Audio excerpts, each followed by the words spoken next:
Hello everyone and welcome back to your YouTube channel.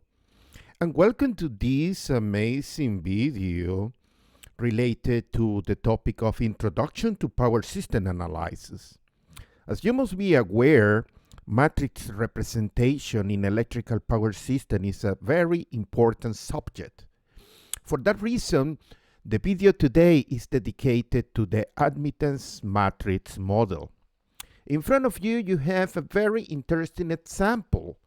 And today we can read this very interesting example. You can see over here, consider a simple power system as shown in the single line diagram below. And as you can see, this is a very simple radial system. We have a generator connected to the bus bar number 1, then a transmission line arriving to the bus bar number 2, where there is a power load. In this case, the load demand here, you can see PL2 plus JQL2. Now, this transmission line is represented, as you can see over here.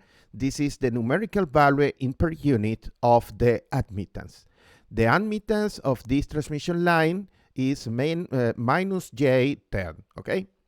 Now, what is the interesting question here? The interesting question is build the bus admittance matrix in the power system of the power system shown above. And to be honest, this is something that is extremely simple. For that reason, when the things are extremely simple, we need to try to make this thing exciting. For that reason, I will show you 3 different ways to solve this problem. Let's start with the classical way to solve the problem, okay? The classical way to solve the problem is that everybody knows that in this case, the power system have 2 bus bars. So as a consequence, the admittance matrix will be a 2 by 2 matrix. As you can see over here, inside the admittance matrix, there are 4 individual elements.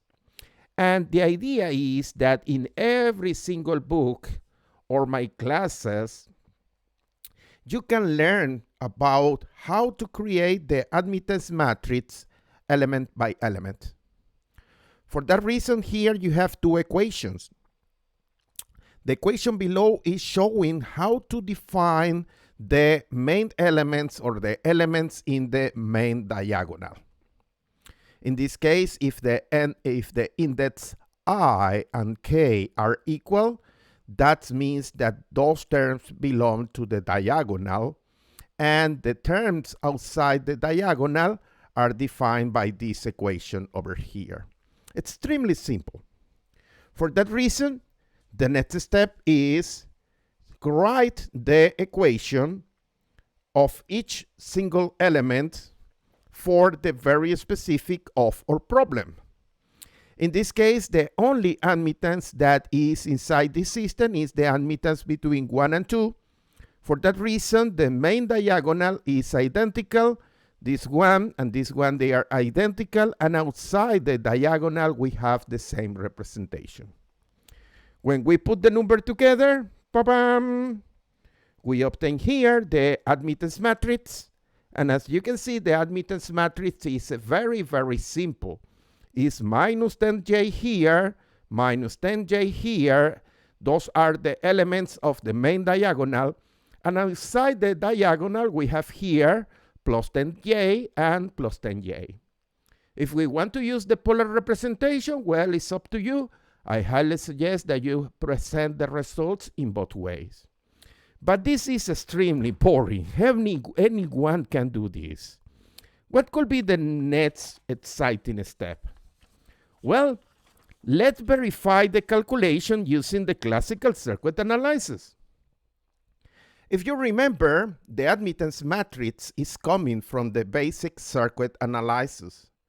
For that reason, one straightforward way to ensure that the admittance matrix is properly formulated is by using the Kirchhoff current law. If you look over here, you can see this. Let me move this a bit down. As you can see over here, this is the model for the transmission system. You have the bus bar number 1, the bus bar number 2, you have the voltage at the bus bar 1 and the voltage at the bus bar number 2. As you can see, we have reference here for the currents. And this reference, the currents are going into the transmission line because that is the reference for the admittance model. Now, what we need to do is just apply the Kirchhoff current law. And all my students, they are extremely clever. They can apply the Kirchhoff current law here, and the current I1 should be equal to this voltage minus this voltage multiplied by this admittance. And that is the equation for the node number 1. For the node number 2 is extremely simple as well, because the current I2 should be V2 minus V1 multiplied by this admittance. And now we have here two current equations. Now what we need to do is write in the matrix formulation.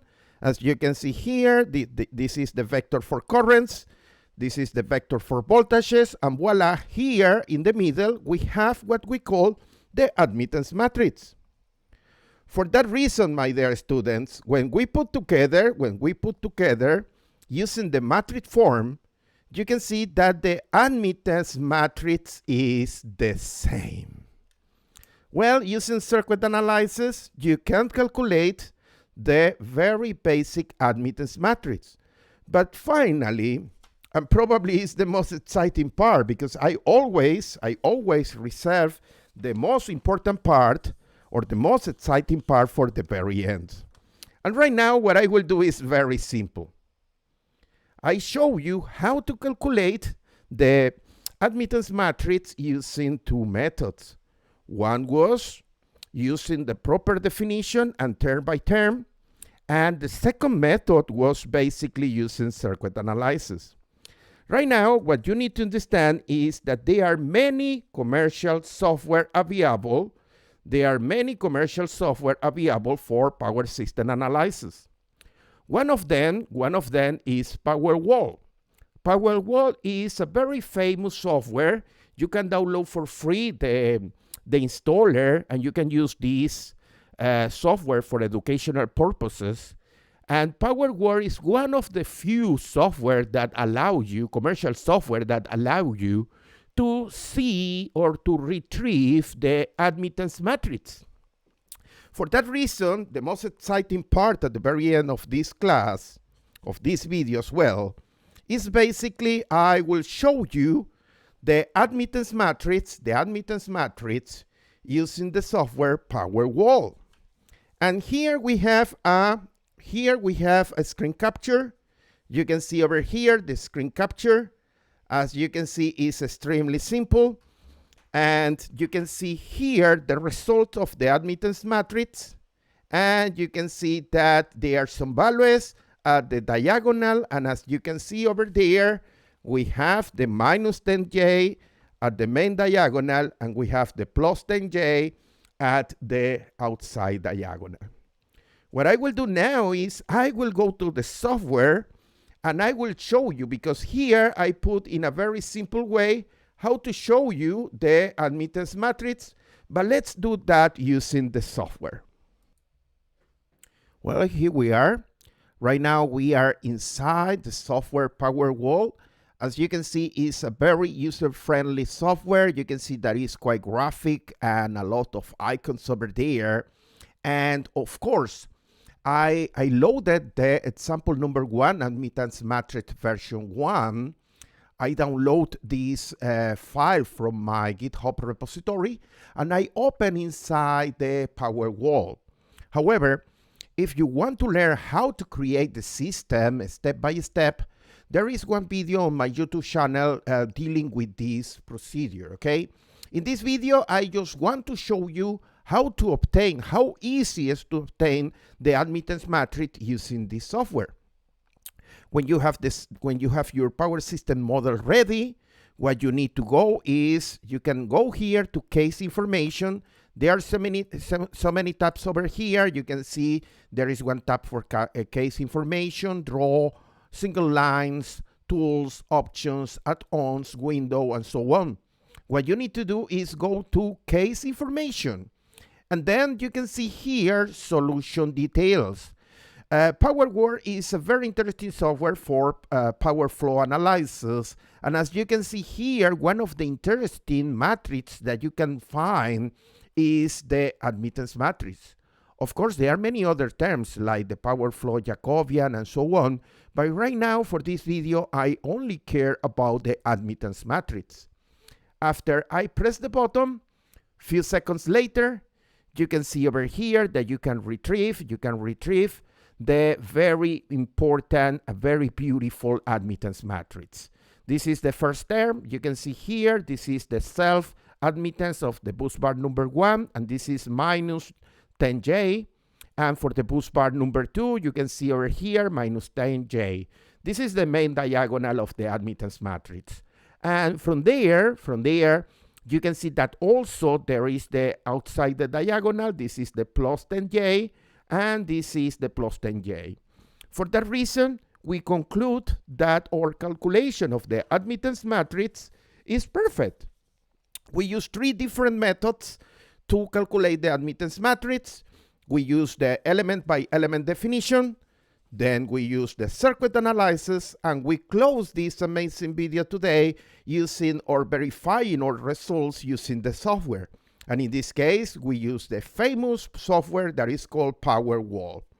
Well, this is all for this video. Thank you very much for watching. If you have any question, please go to the comments below, leave a comment, or if you like the video, please put a like or subscribe to the YouTube channel. Thank you very much for watching, and I will see you at the next video. Bye now.